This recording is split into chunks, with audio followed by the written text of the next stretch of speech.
Let me wake up, he thought to himself. I'm through with this dream. I wish it to be over. Let me go back to my job. Let me continue pushing the buttons. Please, it's all I want. I want my apartment, and my wife, and my job. All I want is my life exactly the way it's always been. My life is normal. I am normal. Everything will be fine. I am okay. Shit. Stanley began screaming. Please, someone, wake me up. My name is Stanley. I have a boss. I have an office. I am real. Please, just someone tell me I am real. I must be real. I must be. Can anyone hear my voice? Who am I? Who am I? And everything went black.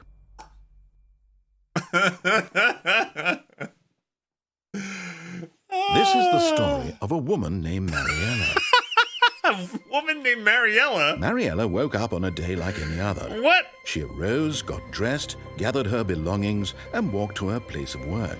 But on this particular day, her walk was interrupted by the body of a man who had stumbled through town talking and screaming to himself, and then collapsed dead on the sidewalk. And although she would soon turn to go call for an ambulance, for just a few brief moments she considered the strange man. He was obviously crazy. This much she knew. Everyone knows what crazy people look like. And in that moment, she thought to herself how lucky she was to be normal. I am sane. I am in control of my mind. I know what is real and what isn't. It was comforting to think this, and in a certain way, seeing this man made her feel better. But then she remembered the meeting she had scheduled for that day. The very important people whose impressions of her would affect her career, and by extension, the rest of her life. She had no time for this, so it was only a moment that she stood there, staring down at the body. And then she turned and ran. What?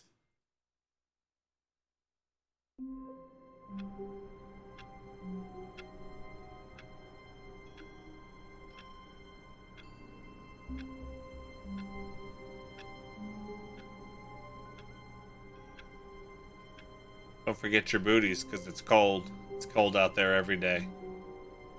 It's Groundhog Day.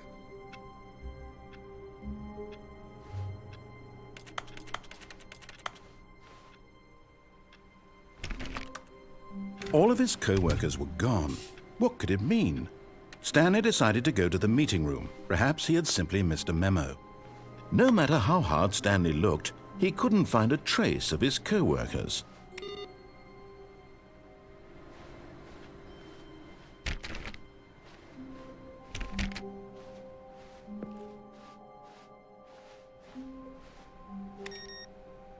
Stanley decided that maybe he missed a memo. Should head down to the meeting room.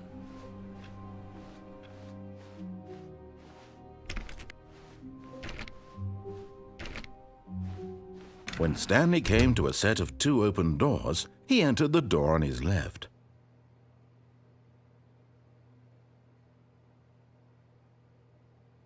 I know what they're trying to do. They're trying to beat it out of me.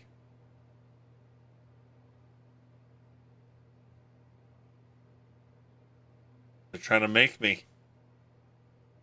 They're trying to beat me into submission and make me go down that way.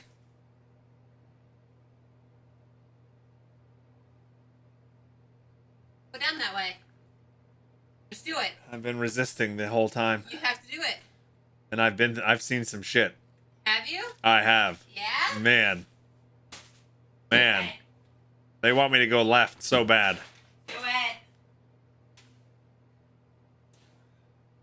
Zarya! You want me to go down left? Oh, no. She made me do it. Get your hands off my keyboard. That's where my allergy shots were. Ooh, ooh, ooh, ooh, ooh. I'm sorry. I'm sorry.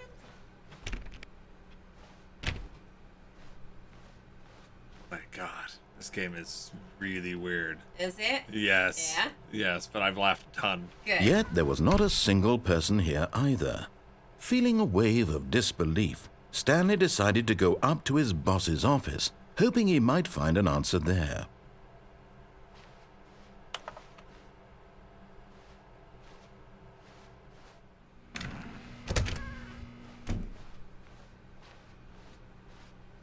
Coming to a staircase, Stanley walked upstairs to his boss's office. This didn't go well last time we went down here, though. What do you mean? What happened? What happened? We went crazy, Yeah? died on the sidewalk. But Why'd you go Stanley crazy? just couldn't do it. He considered the possibility of facing his boss, admitting he had left his post during work hours. He might be fired for that. And in such a competitive economy, why had he taken that risk? Alaman All left, because yes. he believed everyone had vanished. His boss would It's think the he same was thing. crazy. And then something occurred to Stanley. Maybe, It's the he same thought to thing. himself, maybe I am crazy. All of my co-workers blinking mysteriously out of existence in a single moment for no reason at all. None of it made any logical sense. And as Stanley pondered this, he began to make other strange observations. For example, why couldn't he see his feet So we're stuck when in he the same looked loop. down? Why did doors close automatically behind him wherever he went? And for that matter, these rooms were starting to look pretty familiar. Were they simply repeating? No, Stanley said to himself, this is all too strange. This can't be real. And at last, he came to the conclusion that had been on the tip of his tongue. He just hadn't found the words for it. I'm dreaming, he yelled. This is all a dream. Oh, what a relief Stanley felt Now that- to have finally found an answer. That an broom closet explanation. actually opened, did His it? co-workers weren't actually gone. I don't think he so. wasn't going to lose I his thought it job. did. Did he it? wasn't I crazy thought it. after I thought it all. did. It looked like the door He opened. thought to I've himself, never opened I suppose before. I'll Yeah, it wake looked like up it opened soon. towards you. I'll have to go back to Oh, my I wanna go boring back there. real-life job pushing buttons. Keep going I may crazy. as well enjoy this while I'm still lucid. So he imagined himself flying and began to gently float above the ground. Then he imagined himself soaring through space on a magical starfield, and it too appeared. It was so much fun, and Stanley marveled that he had still not woken up. How was he remaining so lucid? And then perhaps the strangest question of them all entered Stanley's head. One he was amazed he hadn't asked himself sooner. Why is there a voice in my head dictating everything that I'm doing and thinking? Smiling Now big the over voice here. was describing itself being considered by Stanley, who found it particularly strange. I'm dreaming about a voice describing me, thinking about how it's describing my thoughts. He thought. And while he thought it I'd all be going very crazy. odd and wondered if this voice spoke to all people in their dreams, the truth was that, of course, this was not a dream. How could it be? Was Stanley simply deceiving himself, believing that if he's asleep, he doesn't have to take responsibility for himself? Stanley is as awake right now as he's ever Sorry, he wants me to been in keep his life. moving.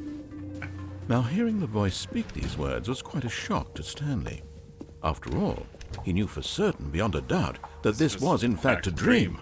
Did the voice not see him float and make the magical stars just a moment ago? How else would the voice explain all that? This voice was a part of himself too. Surely, if he could just... He would prove it. He would prove that he was in control. Yes. That this was a dream. It's a dream. This So time he it's a closed dream. his eyes gently, and he invited himself to wake up. He felt the cool weight of the blanket on his skin, They the just went press through of the all of this mattress like on his right back. before you got home. the fresh air of a world outside this one. Let me wake up, he thought to himself. I'm through with this dream. I wish it to be over. Let me go back to my job. Let me continue pushing the buttons. Please, it's all I want. I want my apartment, and my wife, and my job. All I want is my life exactly the way it's always been. My life is normal. I am normal. Everything will be fine. I am okay. I am okay. Nope. Stanley began screaming. Please, someone, wake me up. My name is Stanley. I have a boss. I have an office. I am real. Please, just someone tell me I am real. I must be real. I must be. Can anyone hear my voice? Who am I? Who am I? And everything went black. Okay, so this time go up the stairs. This Don't is go the down. story of a woman named Mariella. Mariella woke up on a day like any other. She arose, got dressed, gathered her belongings, and walked to her place of work. But on this particular day, her walk was interrupted by the body of a man who had stumbled through town talking and screaming to himself, and then collapsed dead on the sidewalk. And although she would soon turn to go call for an ambulance, for just a few brief moments, she considered the strange man. She's he in was shock. obviously crazy. This much she knew. Everyone knows what crazy people look like. And in that moment, she thought to herself how lucky she was to be normal. I am sane. I am in control of my mind. So yeah, that's one of the endings right there. And what isn't. That's messed up, right? It was comforting. She's walking over, she's backing out of the room. Way, seeing this man made her feel better. But then she remembered the meeting she had scheduled for that day. Very important people whose impressions of her would affect her career. So if you choose something similar again and you want to like skip, like you can't begin the game again, can you?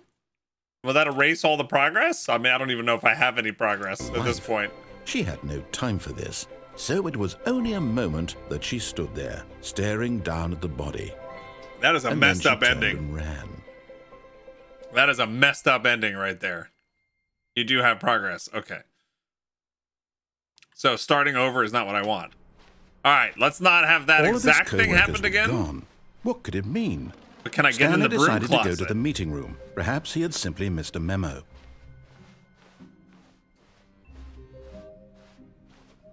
When Stanley came to a set of 2 open doors, he entered the door on his left. Okay.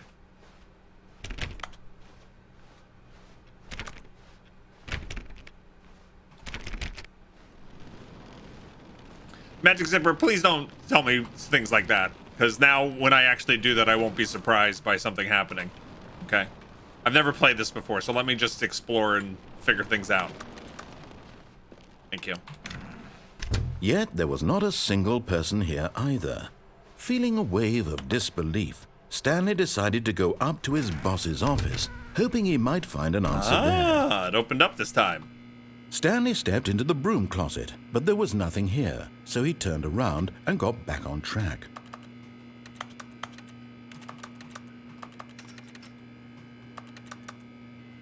There was nothing here. No choice to make, no path to follow, just an empty broom closet. No reason to still be here. I want to be here.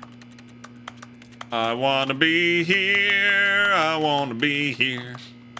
It was baffling that Stanley was still just sitting in the broom closet. He wasn't even doing anything. At least if there was something to interact with, he'd be justified in some way. As it is, he's literally just standing there doing sweet F.A. Sweet F.A. Is it really? Are you really still in the broom closet? Yes. Standing around doing nothing? Yes. Why? I Please don't know. Please offer me some explanation here. I'm genuinely confused. I know, it should be a duct tape closet. There you go. It's a good point. Or a wrench. Just as many wrenches as brooms. You do realize there's no choice or anything in here, right? If I'd said Stanley walked past the broom closet, at least you would have had a reason for exploring it to find out. But it didn't even occur to me because literally this closet is of absolutely no significance to the story whatsoever. I never would have thought to mention it.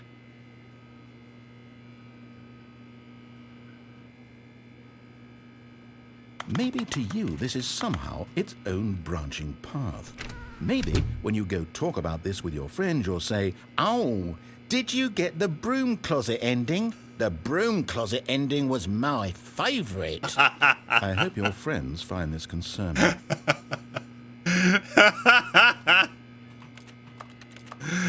Yes. Stanley was fat and ugly and really, really stupid. He probably only got the job because of a family connection. That's how stupid he is. That or with drug money. Also, Stanley is addicted to drugs and hookers.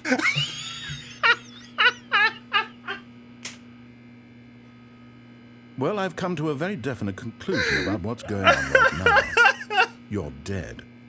You got to this broom closet, explored it a bit, and were just about to leave because there's nothing here, when a physical malady of some sort shut down your central nervous system and you collapsed on the keyboard. Well, in a situation like this, the responsible thing is to alert someone nearby so as to ensure that your body is taken care of before it begins to This decompose. is the best ending. Hello? Anyone who happens to be nearby? Thank you. The person at this computer is dead. They have fallen prey to any number of your countless human physiological vulnerabilities. It's indicative of the long-term sustainability of your species. Please remove their corpse from the area and instruct another human to take their place, making sure they understand basic first-person video game mechanics and filling them in on the history of narrative tropes in video gaming, so that the irony and insightful commentary of this game is not lost on them. All right, when you've done that, just step out into the hallway. Okay. Ah, second player, it's good to have you on board. I guarantee you can't do any. You too? Unbelievable. I'm at the mercy of an entire species of invalids. Perhaps there's a monkey nearby you can hand the controls to. A fish? Fungus? Look, you can hammer out the details. I'm not particularly picky. I'll just be waiting for when you're ready to pick up the story again. But I don't want the story to go down to the crazy ending again. Oh, man. Oh, my God.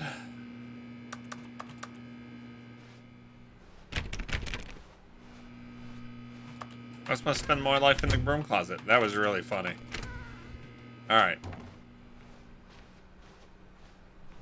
Coming to a staircase, Stanley walked upstairs to his boss's office. Okay. We're back here. Executive bathroom? Ooh, schwanky. I've got the feeling. Money's for stealing. But not yours, of course. Say, that's a lovely purse. Extreme bathrooms and Time magazine.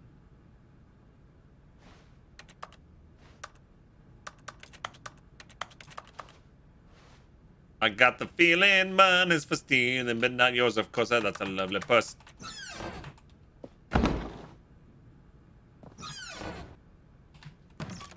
Okay.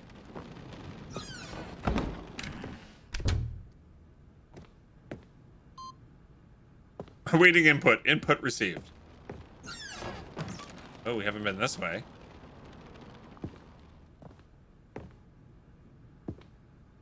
Business strategy.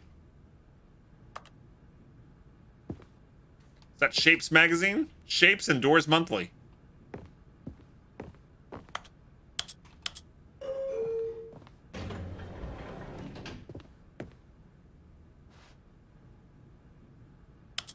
Up.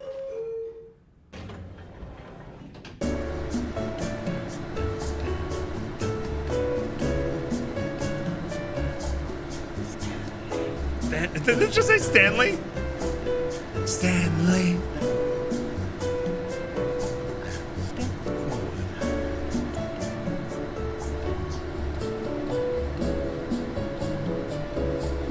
Stanley.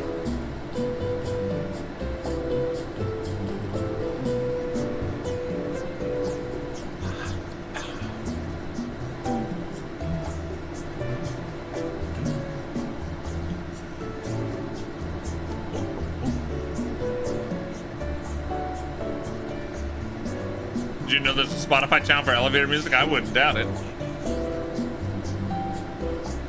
Wait till I start singing Varum Varum. That silly song from Superland muted our VOD yesterday.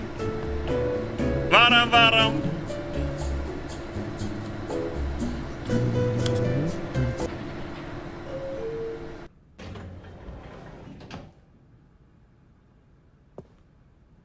Are you serious? That was the elevator to nowhere.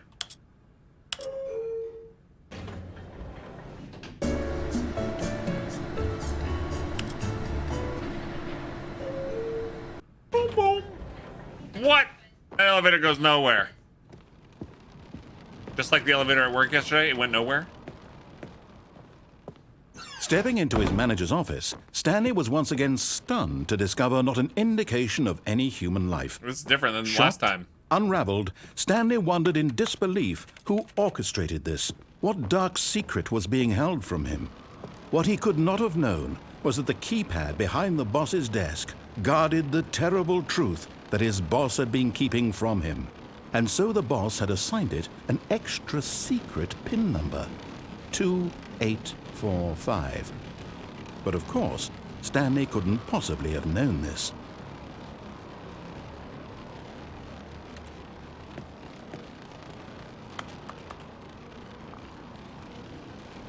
What is that noise? Stanley just sat around twiddling his thumbs. Trying to input anything on the device was useless, since he could never possibly know that the combination was 2845.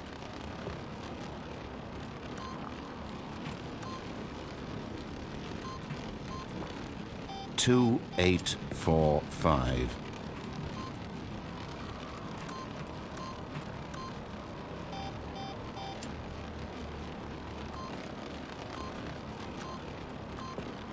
Yet incredibly, by simply pushing random buttons on the keypad, Stanley happened to input the correct code by sheer luck. Amazing. He stepped into the newly opened passageway. Or did I?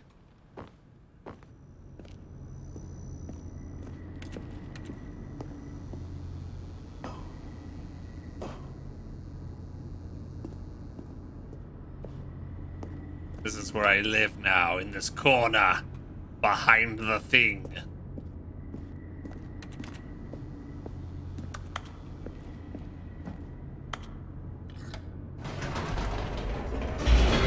Oh God.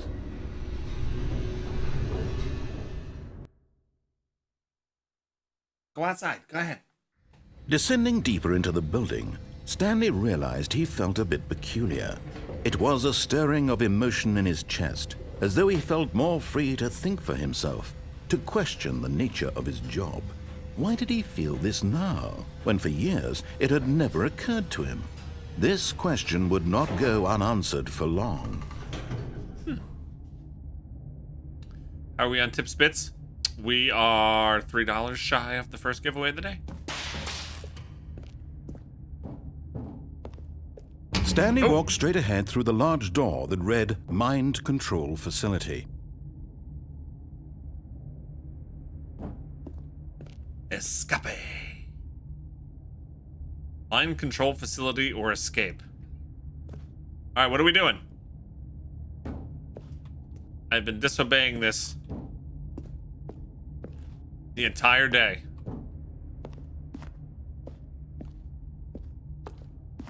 We're gonna escape. Escape. You guys aren't up for some mind control? No, no pull. Although this passageway had the word escape written on it, the truth was that at the end of this hall, Stanley would meet his violent death.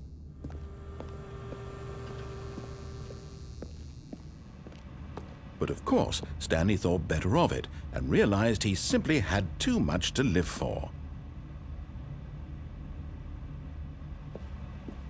Nope, still on board with death.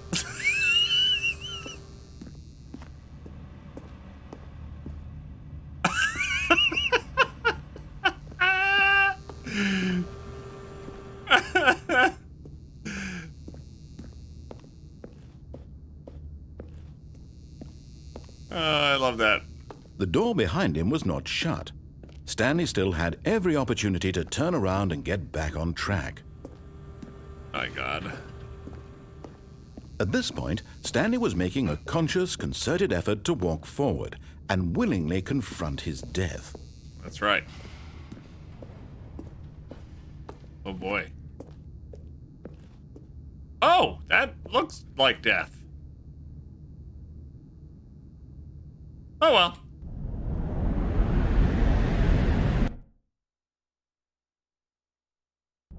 Oh, not death. Oh. Hey. I'm in a bucket. As the machine whirred into motion and Stanley was inched closer and closer to his demise, he reflected that his life had been of no consequence whatsoever. Stanley can't see the bigger Help. picture. He doesn't know the real story, trapped forever in his narrow vision of what this world is. Help. Perhaps his death was of no great loss, like plucking the eyeballs from a blind man. And so he resigned and willingly accepted this violent end to his brief and shallow life. Farewell, Stanley. Bye! Oh, please, no! Ah! "Farewell, Stanley," cried the narrator, as Stanley was led helplessly into the enormous metal jaws. In a single visceral instant, Stanley was obliterated as the machine crushed every bone in his body, killing him instantly. Or maybe not? Did C-3PO come through for us?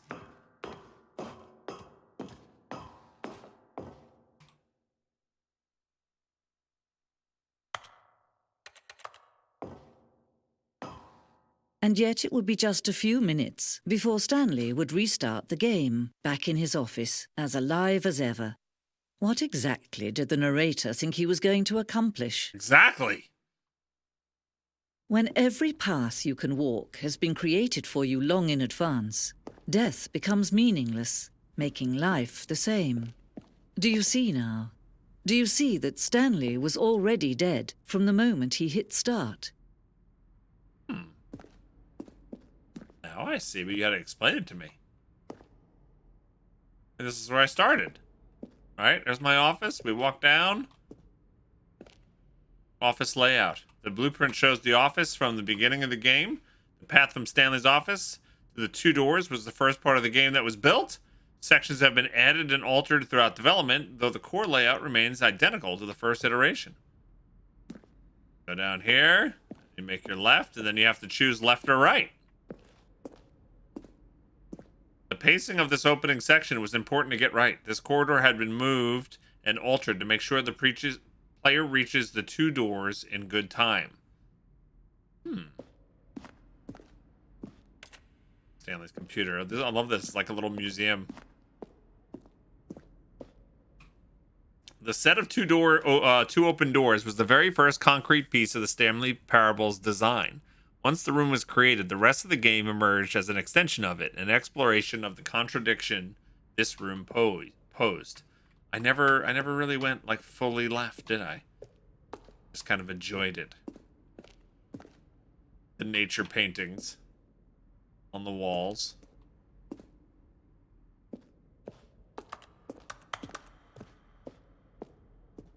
The office.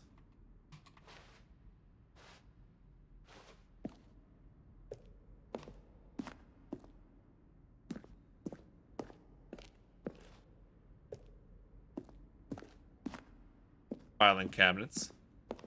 Office computers.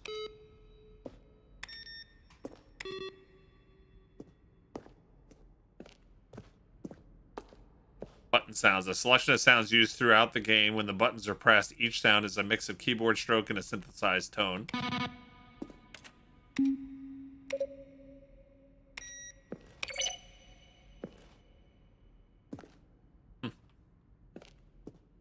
Credits.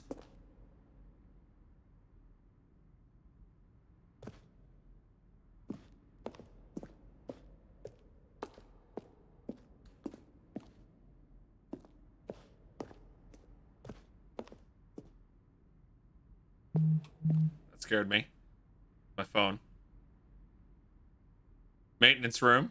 The early version of the maintenance room. 431436. The copier.